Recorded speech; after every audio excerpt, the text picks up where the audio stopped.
Bottle, we were at Maimed HaSinai. In this week's Parsha, we have something about the movement from HaSinai. First, let's begin the idea of a place. In the very first verse of Chumash Bamidbar, it says like this: Hashem spoke to Moshe in the desert of Sinai. Where exactly in the desert of Sinai? Ba'oil Moed. However you translate that. The meeting tent. Place. Date. Be'echod la'chodesh. The first of the month. Which month? The second month. Which year? The second year that they left Egypt. The Or Chaim points out that this verse is inconsistent. How is it inconsistent? It gives us a place and a date. And let's see. In the place, it says the general, the large place, and it goes from the general till the exactly specific, from the general to specific. Where did he speak to Moshe? The Midbar Sinai. That's the larger place. Specifically in Midbar Sinai, where? Ba'el Moed, in the meeting tent. Which date? When was this? When did this take place? That's where. When? On the first day of the month. Which month? The second month. Iyar. Which day? Which year? The second year they left Egypt. So when it places the date, it goes the other way order suddenly. It goes from, it begins with the specific, specifically the first day of the month of the year, and then it goes when is it, which in the broader sense, in which year. So it's inconsistent. The pasuk should be consistent. He's not saying which shita HaKadosh Baruch Hu, when he writes the Moshe Rabbeinu, he should take, whether from the general to specific, the specific to general. This we don't know. The Sayyid Hashem, the secrets of Hashem, but at least be consistent. Choose the same method throughout when you're speaking about the place and date. Either go in everything from the general to specific, or the opposite, go from the specific to the general. But why did suddenly HaKadosh Baruch Hu change his style in the middle of the pasuk and make it a bound face? When he speaks about this is the diuk, how do you say in English diuk? Inference. Inference to that, thank you. This is the inference of the Or Chaim. He wants to learn something. Everything the Torah is to learn from. So he wants to understand this verse. Why did Moshe Rabbeinu change his style from this place to the date? In the place he went from the general to specific, and in the date he went from the specific to the general. Answers Rav Chaim ben Attah, it's a mistake. Hashem did not change his style. He did not. Why? Because let's see. In the date, it's clear. He went from the smaller place, the more specific, to the broader sense. All right. If that's nothing to change about, so here too. The Midbar Sinai is the smaller place. What's the bigger place? Ba'oil Moed.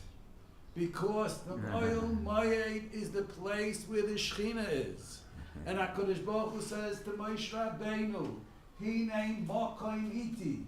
The whole world is tafel, is secondary to where I am. The Makom is Iti. The place is with me. Like we know that one of the names of Hashem is Makom.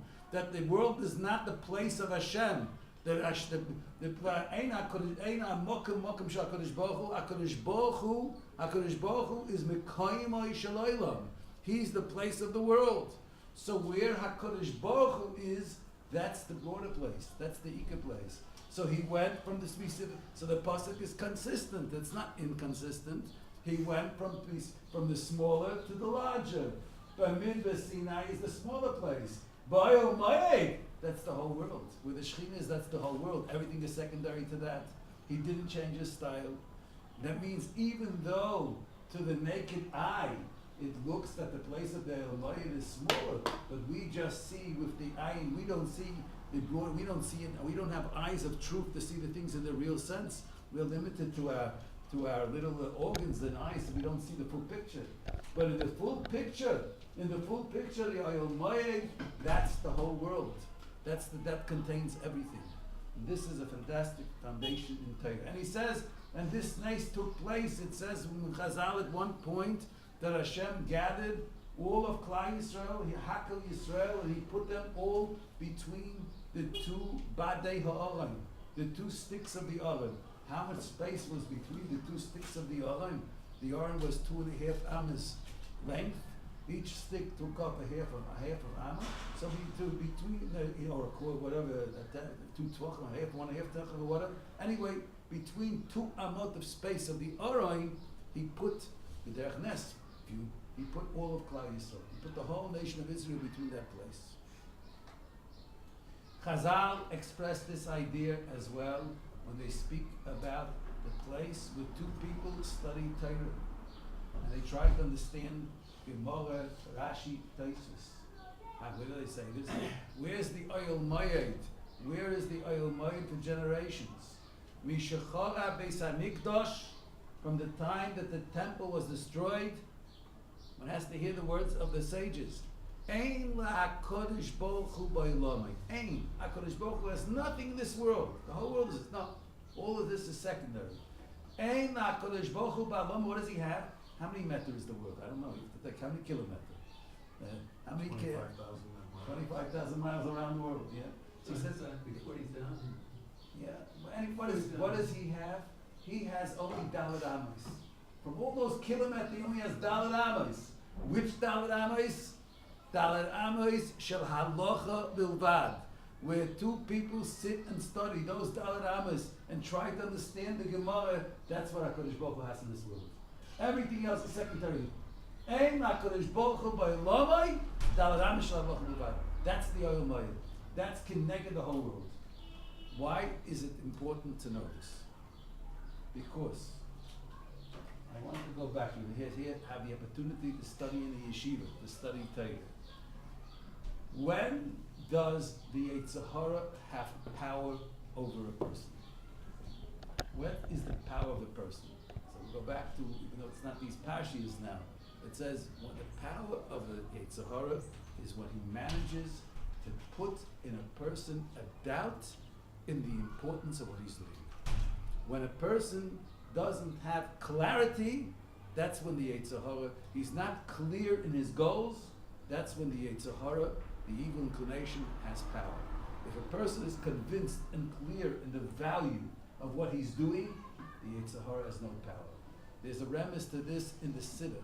When the Siddur speaks about the Malachim, so it says like this, it goes out, and we have in the Tefillah on the creation of light that we say every day. So when we speak about the Malachim, so it says the angels are Kulam Ahuvim, they love what they're doing. Kulam Brurim. What's Brurim? How would you translate Brurim? Boro? Another word, Boro? Clear, clarity. The next word is Kulam Gibayrim, strength. If you love what you're doing and you're clear about the value of what you're doing, then you have Gevura, then you have energy. Ahuvim, it's Aleph Beis Gimel, it's a symbol to remember. Ahuvim, Brurim, Gibayrim. If you like what you're doing and you're convinced of its value, then you have Gevura, you have energy. The Yetzer Hara can't come. And so it's Merumas in the Torah by Yovai Amalek. So the Svarim say that Amalek is the same gematria, numerical value of the Hebrew word Sofek. What is Sofek? Doubt. Oh, that's Amalek. Amalek is it comes when there's doubts, they have power. By Yovai Amalek v'yilachim Yisrael b'Refidim. Chazal in a place called Refidim. What is Refidim? Rafu Yedeihem. Rifyon. Rifyon is they were weak. They didn't have the full strength of the efforts of their study of Torah. That's what Amalek has. What creates, in Hebrew you use when a guy has he's not strong, he loses enthusiasm, so you call it in Hebrew, you speak about there's chizuk, he's in a chizuk, he's strong, and the opposite, you say, he's now in a rifyon. He's not in a chizuk, he's rifyon, he's weaker. That's Amalek. What creates rifyon? Rifyon is created by Sofek, doubt. So if you know the value, if you believe, emunah, that you are standing now and learning, if you think to yourself, I am now in the Dalet Amos Shel Halacha, I'm with HaKadosh Baruch Hu, I'm the Oyel Moed, the whole world is batal, is secondary to where I am, then you don't have a rifyon. This gives strength and gevurah. This is an introduction to this week's parasha. What does it have to do with this week's parasha? Now let's go to this week's parasha. We were standing recently at Har Sinai. We received the Torah. So we read in the Parshas about Matan Torah. Suddenly it says in this Parsha, it says like this. In the second year, on the 20th day of Iyar, the Anan came up from the Mishkan, and it was assigned to Am Yisrael to begin moving. And they were Nosei al Pi Hashem biyad Moshe. And so by Yisu Mehar Hashem, they traveled away from the mountain of HaKadosh Baruch Hu. Why does it say from Har Hashem, the Har of Hashem? Usually it should have said Har Sinai. Why does this pasuk specifically state that they traveled away from the Har Hashem, the Har of HaKadosh Baruch Hu? And we'll talk about it in a minute. Immediately we have the famous psukim that we say when we take out the Sefer Torah from the Aron. Vayhi bin Soya ha'orain, and the Orain which had in it the Shivrei Luchos, had in the Luchos that Moshe Rabbeinu broke, the Sefer Orain, and it went ahead of it. Vayoyin Moshe kum Hashem, it went ahead of it. And there's two psukim here, Venucha Yoima, and the psukim are surrounded with these are secrets of the Torah.